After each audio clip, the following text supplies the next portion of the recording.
মাছি পোকা বিভিন্ন ফল, সবজি ও ফসলের মারাত্মক ক্ষতিসাধন করে থাকে। লালচে বাদামি মাছির ঘাড়ে হলুদ দাগযুক্ত রেখা আছে।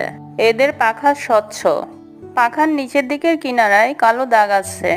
পেট মোটা, স্ত্রী মাছির পেছনে সরু ও চোখা ডিম পাড়ার সুইয়ের মতো নল আছে।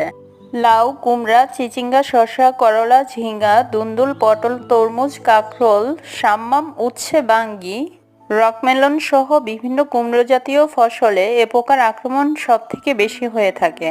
স্ত্রী মাছি কচি সবজির উপর ওভিপোজিটর ঢুকিয়ে ডিম পাড়ে।